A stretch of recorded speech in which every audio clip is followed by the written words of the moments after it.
What is up, my fellow mobile gamers? In today's video, we're going over the best gear to craft in Viking Rise. So first thing is, we also got a new coupon code. It is IGG, the developers of this game and many other amazing games, 17th anniversary. 17 years they've been making mobile games. We're gonna head over to our settings. We're gonna go to redeem gift. We're gonna do all capital letters, IGG17TH. Same stuff right here. We got 17 summoning crystals. Let's head over. The smithy. This building right here is where you get the ability to craft items. There's a lot of information to talk about with this building. Specifically, you have to reach Chief Hall 16 before you can even construct it. So if you're a brand new player to this game, you're not even gonna see this building for quite a while. Next, you're gonna have to go ahead and start attacking these monsters. I'm gonna go over the best monsters to attack and the gear that I recommend shortly in this video. But this is pretty much what it's gonna look like. Your daily quests, you can go ahead and destroy 5 monsters per day, and then once reset happens, you can go ahead and attack another 5. What I really recommend is you don't waste your attacks on just these 1 stars. These 1 stars are just kind of like blah, they're useless, they're not good. You really want to be looking out for 2 stars minimum or higher. You have 5 refreshes per day, and I believe you get some extra if you subscribe to one of the things in the shop. I believe there's like a subscription that gives you some extra things. But make sure you take advantage of these 5 per day. Go ahead and try and look for all those 2 stars. And if you get really lucky, a 3-star, 4-star, or even a 5-star, the really rarest of them all. And then you're gonna see these random rewards though. These are very, very specific rare items that only will drop for that specific monster. So for the 2-headed serpent, they have specific gear that you can only craft from the 2-headed serpent. And then we have basic equipment, special equipment. Now basic equipment, this is just kind of stuff that you just forge as a new player when you're just getting this smithy unlocked, and it's just kind of like basic gear that I kind of suggest you just go ahead and craft if you want, if you just kind of want these increases, or you can go ahead and kind of save your materials up if you want. But typically these are just all basics. There isn't anything here that I necessarily recommend over something else. They're all kind of janky. They're not the greatest. The special equipment is where all the good things happen, all the special things. So we're gonna go over some of the ones that I kind of recommend. I have them green for favorited. So the first one is this little bird. I don't know their exact names. I'm just gonna call them how I see them. So we have the bird icon guy right here. For this one, we have 3 out of the 4 that are really good that I recommend. We have the feathered crown, the sunset cape, and the cryptic boots.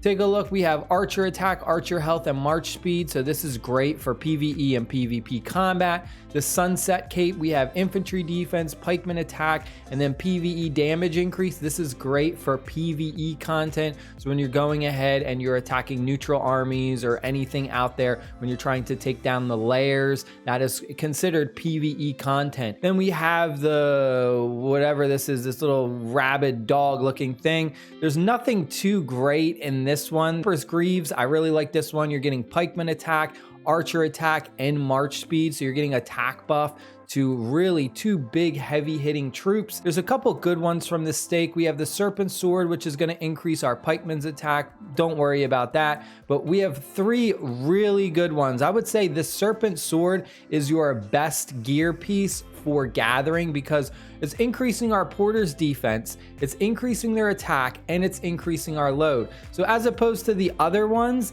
this one we're getting attack, defense, and load, whereas some of the other one I showed you, it was only giving us squad load and then like porter attack. So we're getting a lot more value from it. So this one I say is the best one for gathering. This is one that I would personally recommend if you can go ahead and craft that for that. And then we have the encircling girdle. This is the archer defense increase, archer health, and then PvE damage increase. So we're getting a lot of buffs to our archers and then PvE damage. So again, this is going to be for something that is strictly PvE. Next we have, I don't know what this creature is, this weird looking one. I have no idea how to say it. Now, out of the 4 equipment pieces you can get from this guy, 3 of them are really good. The mountain shield, the monolith helmet, and Earth's embrace.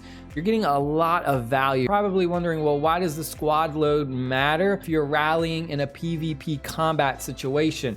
So let's say you and your team, your guild, are going ahead and rallying another player. Having this on there is going to increase your squad load, which means you're going to steal more resources. It's going to increase the march speed, so that way they're less likely to go ahead and try and have other people defend them or pop a shield bubble. And it's going to increase the capacity of the rally troops, so more people will be able to join in on the rally. Next up, we got this wolf. The wolf has some pretty good ones. The bow of greed, I love this one, increasing our archers attack and their defense. So if you're strictly just trying to load up a ton of archers while trying to still get loot, because archers don't gather as much loot as the porters, but the fact that you get this extra like squad load kind of helps out. So you're getting buffs to your archers, you're going faster, and you're getting some extra resources, which I really like. Spiked boots is another one that's pretty good for rallying. Bear monster, this one has two good ones as well. The axe of rage, one that is really strong for PvE content. I would say this is probably one of the best for PvE content, because you're getting infantry attack, infantry defense, archer attack,